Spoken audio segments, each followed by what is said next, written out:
Unhas TV, senang sekali saya Zara Sabita Sucheng dapat kembali menjumpai Anda dalam Unhas Daily.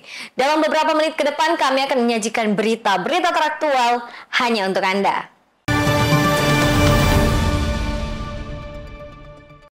Pemirsa, dinamika sosial Jepang dari era klasik hingga modern menjadi fokus utama dalam kuliah umum di Universitas Hasanuddin. Di kegiatan ini, mahasiswa Unhas didorong untuk memperluas wawasan global melalui studi di Jepang. International Office Hasanuddin University bersama Kanazawa University menyelenggarakan kuliah umum di Gedung Iptex Kampus Unhas Tamalan Rea, Senin 2 Juni 2025. Kuliah umum ini mengangkat tema Post-Pandemic, Japan and its Challenges dan menghadirkan Associate Professor in Japanese Literature from International Center for Research and Education of Japan Studies, Kanazawa University, Raj Lakhisen sebagai pemateri. Raj Lakhisen menjelaskan perubahan sosial masyarakat Jepang dimulai dari setelah Perang Dunia Kedua hingga di era modern saat ini, yang berkaitan dengan pendidikan, etika, politik, keuangan, dan lainnya. Ia pun menyarankan agar para mahasiswa Unhas untuk belajar di Jepang, lantaran warga negara Jepang dikenal memiliki disiplin dan menyarankan para mahasiswa Unhas untuk belajar di sana. So my presentation was on the contemporary Japan, but I started with the history of Japanese eras. Like I started from the classical and then medieval era. Then I was talking about the era.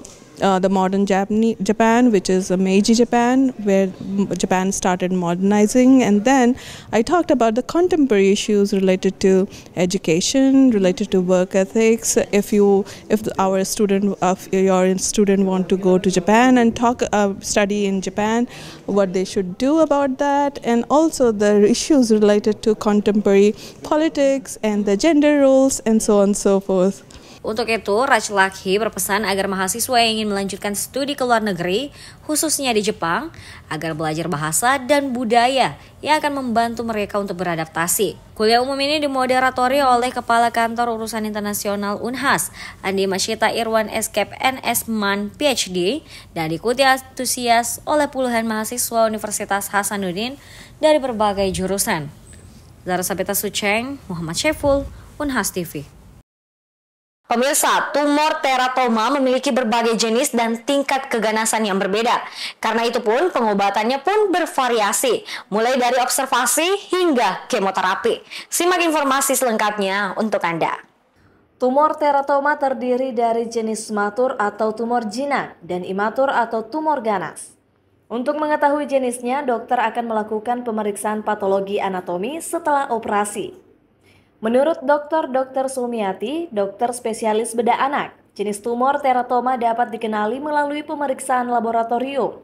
Kalau tumornya imatur atau ganas, maka perlu kemoterapi. Jika tumor itu jinak, cukup dengan observasi rutin. Teratoma ini kalau lihat jenisnya ya, ada yang jinak, ada juga yang ganas. Jadi istilah kalau jinak kita bilang matur, kalau dia ganas imatur. Nah ini kita hanya bisa ketahui saat tumor diangkat, diperiksakan di patologi anatomi oleh teman sejawat patologi anatomi, mereka akan memeriksa, oh ini jenis tumor teratomanya matur atau imatur. Kalau dia jenis yang matur atau jinak, maka itu kita lakukan observasi. Kalau misalnya dia termasuk imatur atau ganas, maka harus ada tindakan lain, ya biasanya oleh teman sejawat spesialis anak khusus untuk hematologi onkologi anak, itu akan ada tindakan kemoterapi. Jadi diharapkan dengan kemoterapi, ya sel-selnya itu bisa, ya sel-sel sisa tumor itu bisa tidak berkembang. Diagnostik tumor teratoma juga meliputi tes darah untuk mengetahui penanda tumor dan pencitraan medis seperti ultrasonografi atau USG. Juga computed tomography scan atau CT scan yang menggunakan sinar X ataupun MRI magnetic resonance imaging yang menggunakan medan magnet dan gelombang radio. Pencitraan medis dilakukan untuk melihat lokasi dan ukuran tumor. Semua ini bertujuan untuk menentukan langkah pengobatan yang paling tepat bagi pasien. Mengetahui jenis tumor teratoma sangat penting dalam menentukan metode pengobatan yang tepat. Pemeriksaan medis yang menyeluruh menjadi langkah awal dalam menangani penyakit ini secara efektif. Veni Septiani Samuel, Unhas TV.